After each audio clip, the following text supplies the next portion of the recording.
नमस्कार, बहुत स्वागत है आप सभी का। आपके साथ मैं हूं सोनल और आप देख रहे हैं अखाड़ा। आज हम अखाड़ा में बात करने जा रहे हैं डिप्टी पद पर शुरू हुए घमासान को लेकर। जी हां, मध्य प्रदेश में डिप्टी पद पर क्या है घमासान, इसी को विस्तार से समझेंगे। इसके लिए खास मेहमान भी हमारे साथ जुड़ेंगे, लेकिन उससे पहले आइए आपको समझाते हैं आज का विषय और डिटेल के साथ हम जुड़ेंगे अपनी रिपोर्ट के साथ भी। तो वक्त है अखाड़ा का।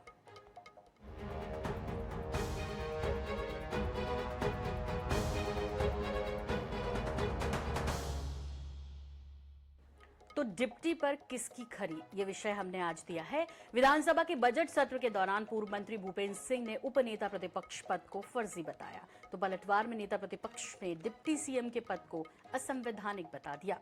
और तो और अब उपनेता प्रतिपक्ष हेमंत कटारे ने भी भूपेंद्र सिंह पर तीखा हमला बोला है। तो इस पूरे मसले को समझते हैं, फिर खास पैनल हमारे साथ जुड़ रहा है, उनसे इंट्रोडक्शन आपका कराएंगे। पहले ये रिपोर्ट देखिए और समझिए कि आखिर ये विषय है क्या। मध्य प्रदेश में डिप्टी पद पर सियासी घमासान। पूर्व मंत्री भूपेंद्र सिंह ने उपनेता को बताया फर्जी। नेता प्रतिपक्ष उमंग सिंघार ने डिप्टी सीएम पर उठा दिए सवाल। उपनेता हेमंत कटारे का भी तीखा प्रहार।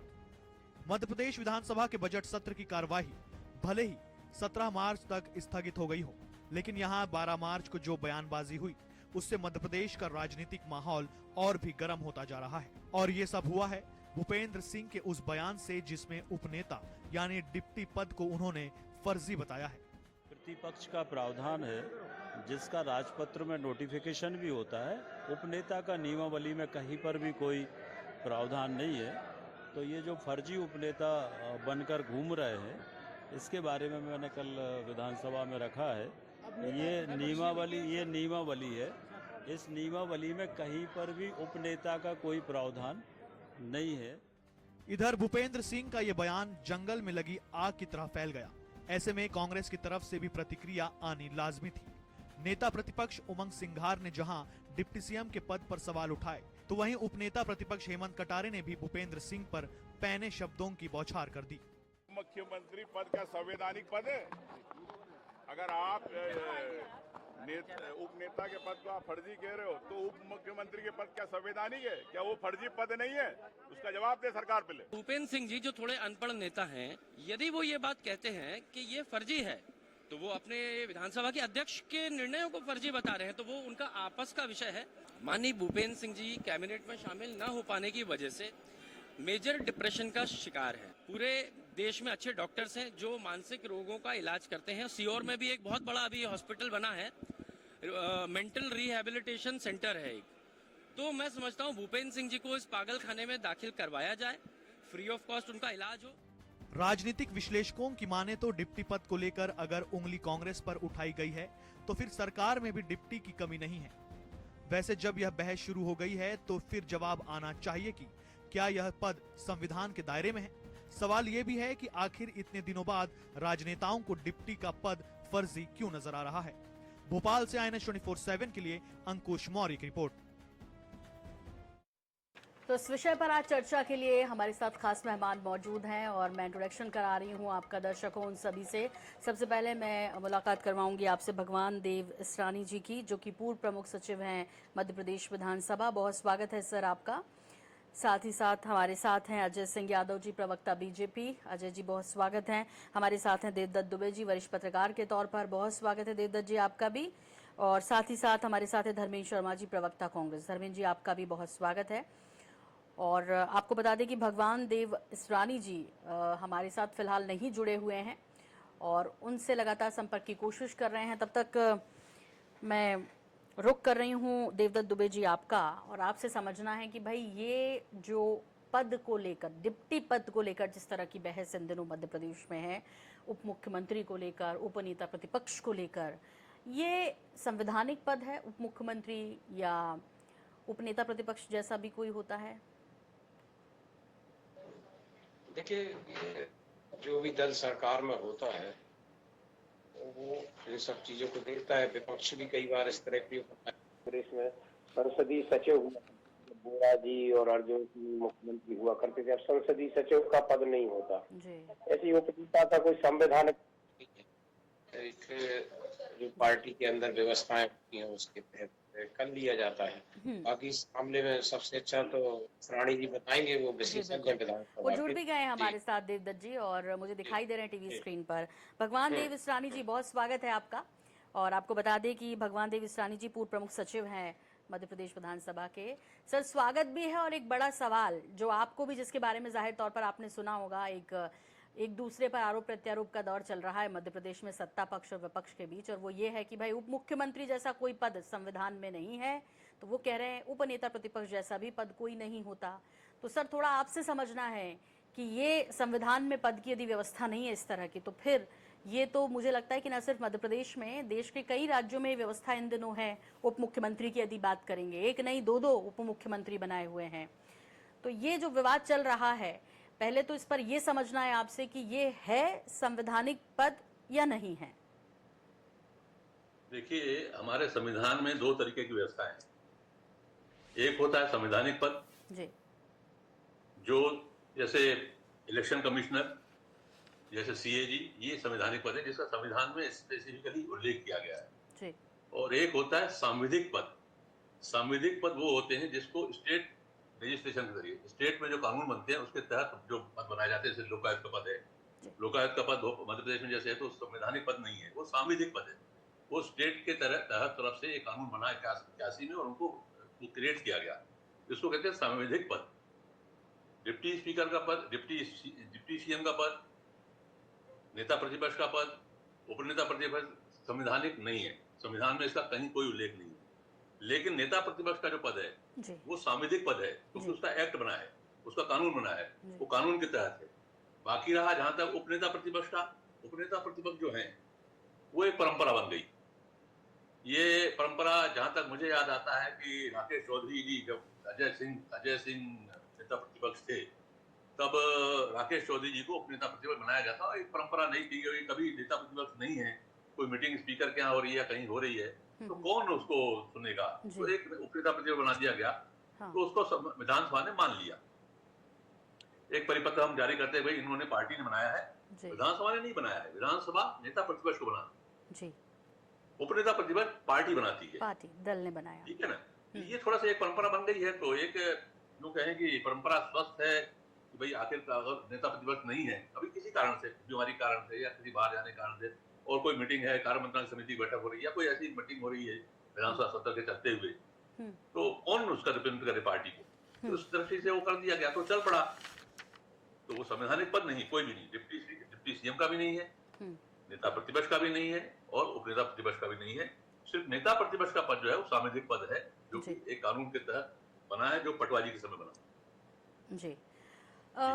तो सर, दोनों ही स्थिति में मतलब गलत तो कोई नहीं है, चूंकि आपने कहा परंपरा है, तो परंपरा तो हो ही गई है। मतलब इसे कैसे समझना चाहिए, इस विवाद का पटाक्षेप करें या आम भाषा में दर्शकों को समझाएं। हालांकि आपने बहुत अच्छे से बताया कि भाई ये एक परंपरा है और उस परंपरा को फॉलो कर रहे हैं, तो इसमें गलत नहीं है दोनों जगह ही, चाहे वो डिप्टी सीएम की बात हो या उपनेता प्रतिपक्ष की। संसदीय प्रणाली में बहुत सारे काम परंपरा से चलते हैं और कई बार परंपराएं चलते आगे जाके वो कानून बन जाते हैं जी।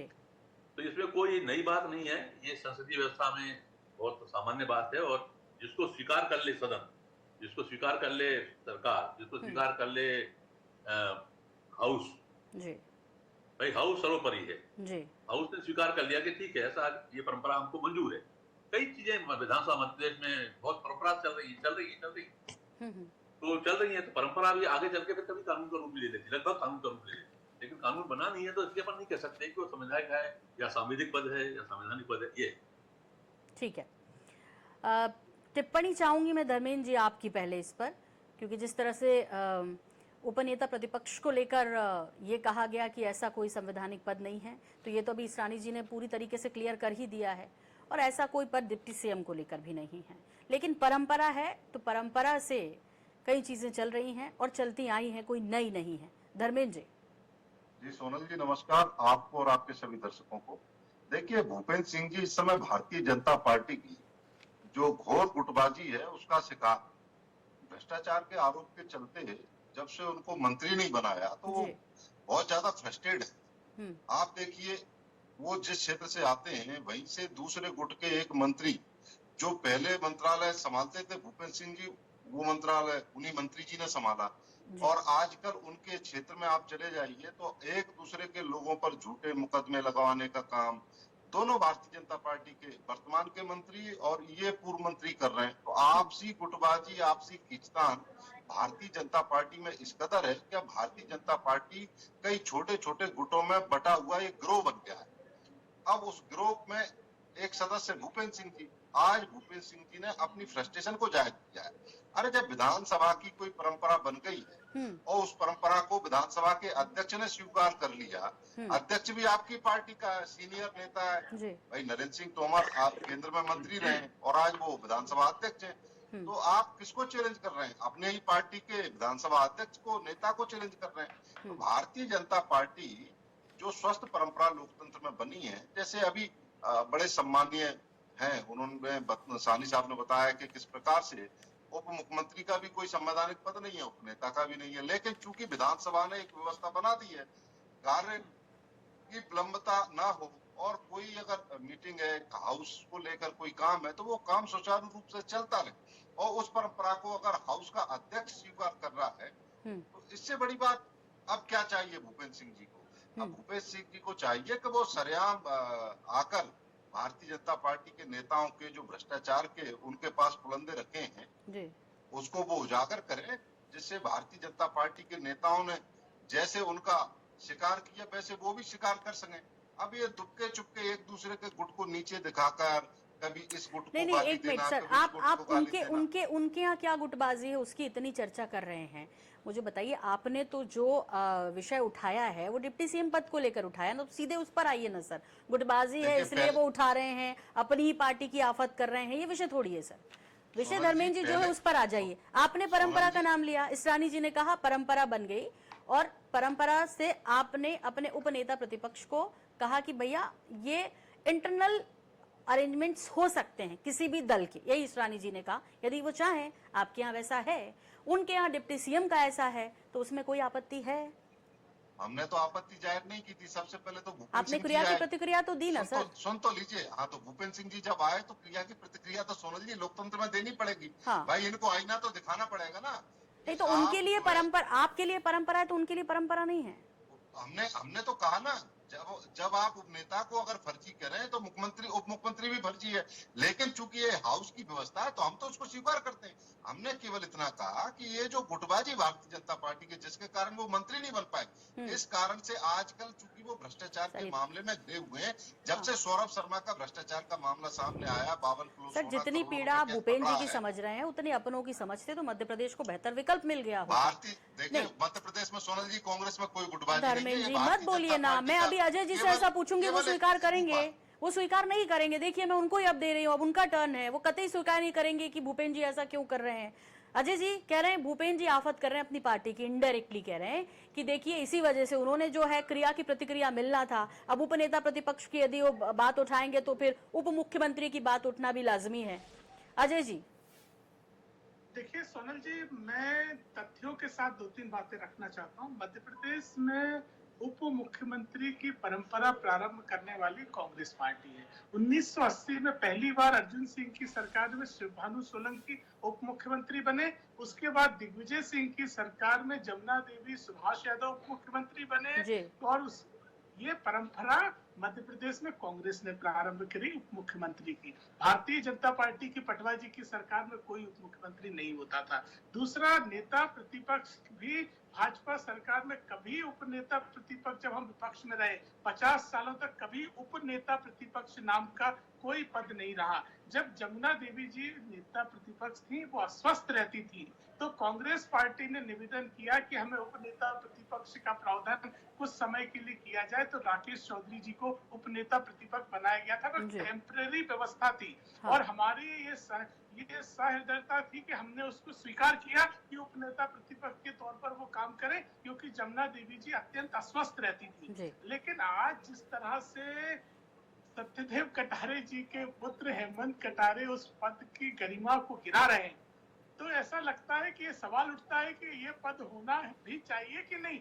अगर किसी पद को सम्मान के लिए, व्यवस्था के लिए दिया गया था, उस पद पे बैठकर आप सदस्यों के लिए इस तरह का बर्ताव करें, इस तरह की असंसदीय भाषा का अच्छा, प्रयोग हेमंत करें, कटारे तो जी कहीं आपको ना क्यों कहीं- पसंद नहीं है? हेमंत कटारे जी आपको क्यों पसंद? उनकी पार्टी का इंटरनल मैटर है, वो समय समय पे सवाल खड़े कर रहे हैं इसलिए, वो कई सारे सबूतों की बात कर रहे हैं इसलिए अब आप उनके देखिए- पद को लेकर ही बोलने लगे हैं। परंपरा की बात देखिए- आपने जमुना देवी जी, सुभाष यादव जी का जिक्र किया ना, तो सर परंपरा जो चली आई आपने उसे पालन किया, आपने भी 2 डिप्टी सीएम बनाए, तो यहाँ यदि ये पालन कर रहे हैं इसका, या वो उनकी पार्टी का इंटरनल विषय हो सकता है एक दल का कि हम चाहते हैं यदि नेता प्रतिपक्ष यदि नहीं आ पाए तो हेमंत कटारे जी अपनी बात रखें। हेमंत कटारे जी तकलीफ क्यों अजय जी? देखिए सोनल जी, पहली बात तो हमने कभी कोई उपनेता प्रतिपक्ष नहीं रखा, और ये उप मुख्यमंत्री के पद का भी कांग्रेस ने ही सबसे पहले प्रारंभ किया। उपनेता प्रतिपक्ष नाम का कोई पद किसी भी राज्य में नहीं होता है, ये मैंने आपको पहले ही बताया, क्योंकि जमुना देवी जी अस्वस्थ थी तो उस समय ये भाजपा की सहृदयता थी कि हमने कामकाज व्यवस्था के लिए इनके उपनेता प्रतिपक्ष को स्वीकार किया। लेकिन राकेश चौधरी जी अच्छे नेता थे, उन्होंने अच्छा काम किया। हेमंत कटारे एक व्यवस्था को गिरा रहे हैं, एक पद के मान को गिरा रहे हैं। अगर वो विधायकों के ऊपर आपत्तिजनक टिप्पणी कर रहे हैं, आसंदी की बात नहीं मान रहे हैं, अध्यक्ष के ऊपर आपत्तिजनक टिप्पणी कर रहे हैं, तो इसका मतलब कहीं ना कहीं प्रमाणित होता है कि वो उपनेता प्रतिपक्ष जैसे किसी सम्मानीय पद पे बैठने लायक कार्य नहीं कर रहे हैं। और रही बात किसी विषय की, तो अरे तो विधानसभा में शून्यकाल, ध्यान आकर्षण, प्रश्नकाल, और आपको मन हो तो सरकार के खिलाफ अविश्वास प्रस्ताव ले आए, विभिन्न तरह के नियम है, लेकिन आप आपत्तिजनक तो सर आपकी पसंद का रख लें, मतलब कांग्रेस आपकी पसंद के हिसाब से चले कि आपको कौन पसंद है उस हिसाब से वो अपनी व्यवस्थाएं करे। सोनल जी, हमारी आप तो नेता प्रतिपक्ष को भी नहीं छोड़ रहे हैं, सुप्रीम कोर्ट जा रहे हैं। ये संवैधानिक व्यवस्थाएं जो प्रत्येक सदस्य को प्राप्त हैं, अगर उन्हें विधानसभा में चर्चा करना है तो नियम के अनुसार करें, ना कि आपत्तिजनक को सड़क। सर देखिए, संवैधानिक पद तो दोनों नहीं है, इसरानी जी है, इसरानी जी हैं, वो बता रहे संवैधानिक पद तो दोनों नहीं है, परंपरा के मुताबिक चल रहे हैं। आप अब ये सोचें कि चूंकि बीजेपी ने नहीं रखा इसलिए कांग्रेस भी ना रखे तो कैसे चले? सर ये किसकी परंपरा जो है इसको आगे बढ़ाना चाहिए? इसरानी साहब, मैं आपसे प्रकाश चाहती हूँ इस विषय पर कि भाई परंपरा बीजेपी करे तभी वो बनेगी, या कांग्रेस ही खाली परंपरा चला रही है तो वो नियमों में नहीं आएगा? सर इसको थोड़ा क्लियर करें, जो धर्मेंद्र जी ने बात कही है, जो अजय जी ने जवाब दिया उस पर। मैंने स्पष्ट कर दिया कि ये पार्टी की व्यवस्था, ये विधानसभा की व्यवस्था नहीं है। विधानसभा की व्यवस्था ये है कि उसने एक कानून बनाया, पटवारी के समय कानून बना कि नेता प्रतिपक्ष होगा, उसको मंत्री का दर्जा होगा, उसको स्टाफ होगा, वगैरह वगैरह वगैरह। कोई कानून उपनेता प्रतिपक्ष के लिए नहीं बना आज तक।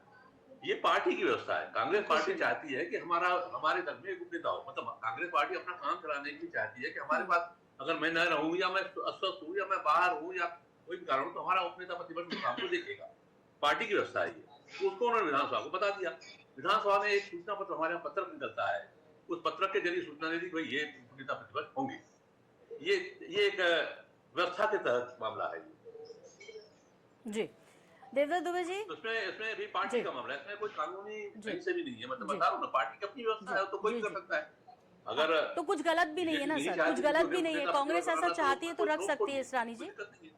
जी, बीजेपी ने नहीं बनाया, पटवारी ने नहीं बनाया, ये बात तो सही है, उन्होंने नहीं बनाया, ठीक है, पर रखा तो जा सकता है ना संसद की। हाँ क्यों? पार्टी 2 उपनेता प्रतिपक्ष बना ले तो उसको कौन रोक सकता है? ये पार्टी का मामला है ना। हाँ, वही मैं कह रही हूँ, इंटरनल मैटर है उनका। देवदत्त जी, क्यों हेमंत कटारे जी बिल्कुल पसंद नहीं आ रहे? अजय जी आऊंगी आपके पास, देवदत्त दुबे जी भी हमारे साथ। जी देवदत्त जी, ये हेमंत कटारे जी के पद को लेकर जो एक नया विवाद चालू हुआ है, ये है कि भाई परंपरा में नहीं है या बात कुछ और ही है, या जो धर्मेंद्र जी और उनकी पार्टी जितनी चिंता भूपेंद्र जी की कर रही है वो ऐसे ही है, या वो राजनीति है? दरअसल राजनीति से मतलब ये कि वो कहते हैं ना कि इसको छेड़ दो, उसके बाद अपने आप जो अपना मंसूबा है वो कामयाब हो जाएगा। देखिए सोना जी, आप तो हमेशा समीक्षा करती, करीब से देती है, पूरी राजनीतिक मामला है, पूरी गुटबाजी है, एक दूसरे पे जो आरोप लगते हैं उनके जवाब देते नहीं है, फिर दूसरे पे फिर आरोप लगाने पड़ते। कायदे से जो आरोप लगे थे हेमंत कटारे पे बहुत सारे, उनको जवाब देना चाहिए। और ये जो व्यवस्थाएं हैं, इससे क्या है, पद कोई भी रहे, कैसे भी सृजित कर ले, लेकिन आदमी काम क्या कर रहा है, उसका नेचर कैसा है, वो अपने दायित्व को कितनी भली भांति निभा रहा है, इस पे डिपेंड करता है कि आप किस टाइप के नेता है, उस पर ज्यादा चीज होनी चाहिए, क्योंकि परंपरा में है बन गए, उससे क्या होना है वो नेता प्रतिपक्ष से। लेकिन आप पद के अनुसार में क्या काम कर रहे हैं, सदन में कौन सी बात है जिससे समाज का, देश का भला हो रहा है, या कोई व्यक्तिगत वो कर रहे हैं, ये बहुत सारी चीजें राजनीति में जो व्यक्ति को पद से कहीं बड़ा और कहीं पद से छोटा बना देती है। ये व्यक्ति के ऊपर पद से बना भी नहीं सकता है, और जिस तरह की राजनीति हो रही है, एकता नहीं है। नेता प्रतिपक्ष किसी और पर आरोप लगाते हैं भाजपा नेता पे, और नेता प्रतिपक्ष किसी और पर आरोप लगाते हैं। ये इन दोनों में वो नहीं है सामंजस्य कि मिलके किसी एक को टारगेट करें। सदन के बाहर कुछ और करती है कांग्रेस, सदन के अंदर कुछ और कर रही है। गंभीर मुद्दों को किस तरह से हल्ला मचाया, सदन की आवाज बिल्कुल ठीक कह रहे हैं। बहुत सारी चीजें हैं कि कांग्रेस इसलिए ये दोनों ही विपक्ष जनता के मुद्दों को उठाने से बच रहा है, या कहें कि उस तरफ ध्यान ही आपसी लड़ाई। धर्मेंद्र जी, कहाँ आप उनकी गुटबाजी देख रहे हैं? अभी देवदत्त जी ने कहा ना, थोड़ा अपने घर में भी झांक लीजिए क्या हो रहा है।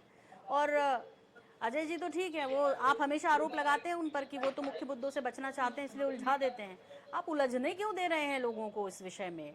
धर्मेंद्र जी, आप बहुत वरिष्ठ पत्रकार हैं, आप बताइए, भ्रष्टाचार इस प्रदेश की जनता से जुड़ा हुआ मामला नहीं है? जैसे मध्य प्रदेश की जनता की गाड़ी कमाई को भारतीय जनता पार्टी के नेता, अधिकारी, कर्मचारी किस प्रकार से लूट रहे हैं। सौरभ शर्मा क्या भ्रष्टाचार का जीता जागता उदाहरण नहीं है? 52 किलो सोना एक छोटे से सिपाही की गाड़ी में मिलना, करोड़ों रुपए कैश मिलना, एक जरा से सिपाही के यहाँ अगर इतना धन मिल रहा है, तो आप सोचिए बड़ी बड़ी मछलियों क्या कितना धन मध्य प्रदेश की जनता का लूटा हुआ भारतीय जनता पार्टी के नेता और मंत्रियों द्वारा रखा गया है। मध्य प्रदेश की गाड़ी कमाई पर डकैती डालने का काम कौन कर रहा है? मध्य प्रदेश के भारतीय जनता पार्टी के नेता, मंत्री, मुख्यमंत्री और इनके चाटुकार अधिकारी, वही तो लूट रहे हैं। अगर हम उन पर सवाल उठा रहे हैं, चाहे वो नेता प्रतिपक्ष उठा रहे हो, चाहे उपनेता प्रतिपक्ष उठा रहे हो, पर सवाल तो भ्रष्टाचार का है ना। भाई देखिए, चाहे कोई भी सवाल उठाए, लेकिन एक उठाए। देवदत्त जी ने कहा ना भाई, सवाल एक उठाओ, एक व्यक्ति को टारगेट करो, तो आप जो चाह रहे हैं मध्य प्रदेश के हित में वो हो जाएगा, वो हो जाएगा सर। की मर्जी से एक सवाल क्यों? जब हजारों लोग भ्रष्टाचार कर रहे हैं, हाँ, तो सबके भ्रष्टाचार का मामला उठेगा नहीं नहीं, वो कह रहे हैं इधर उधर मत जाइए, एकजुट रहिए। सर, आपने कहानी सुनी ना, बचपन में पढ़ी ना किताब में कि जब जब लकड़ियां बंधी रहती हैं तब ज्यादा ताकतवर होती। मत कीजिए ना सर। धर्मेंद्र जी, इस बात को आपको स्वीकार करना होगा। यदि उपनेता प्रतिपक्ष कुछ बोलेंगे, हेमंत कटारे साहब, नेता प्रतिपक्ष उमंग सिंघार साहब कुछ और बोलेंगे, तो अजय सिंह यादव जी और उनकी पार्टी को ऐसा मौका मिलेगा कि वो जो जनता के महत्वपूर्ण सवाल हैं उनको देने से बच जाएं, और वो सारी जो है ठीकरा आपके सर पे फोड़ दें। ये मौका आप लोग दे रहे हैं, यही आपको समझाने की कोशिश। अजय जी, बहुत छोटी सी संक्षिप्त टिप्पणी चाहिए सर, समय हो चुका है। बचना चाहते हैं इसलिए बेफजूल की बातें, आपको भी पता है कि ये इससे कोई फर्क पड़ेगा नहीं, ये परंपरा चली आई है, पर उलझा दिया एक नए विषय में।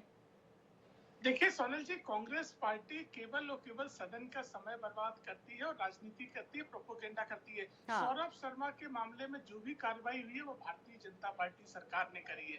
ना विपक्ष की कोई शिकायत थी, ना किसी शिकायत के आधार पर कार्रवाई हुई। हमारी सरकार की भ्रष्टाचार के खिलाफ जीरो टॉलरेंस नीति थी, तो उसकी वजह से भ्रष्टाचार तंत्र पकड़ा गया, आरोपी भी गिरफ्त में है और उनकी संपत्तियों को राजसात भी किया जा रहा है। अगर कांग्रेस पार्टी के पास इस मामले में कोई प्रमाण होते तो लेके जाए, आपके नेता कभी कोई प्रमाण लेके, केवल और केवल सांप बिच्छू का इस्तीफे कब होंगे ये तो पता नहीं। आप दोनों अपनी अपनी भूमिका विधानसभा में बेहतर तरीके से उठा लीजिए, तो कुछ शायद हो जाएगा, कुछ नजीर पेश होगी, कुछ ठोस होगा। टीवी डिबेट में तो कुछ होगा नहीं सर, और समय तो वैसे भी नहीं है कि यहाँ कोई इस्तीफा दे दे और कोई स्वीकार कर ले। बहुत धन्यवाद, बहुत शुक्रिया आप सभी मेहमानों का साझा करने के लिए वक्त, और मुझे भी दीजिए अखाड़ा में इजाजत। नमस्कार।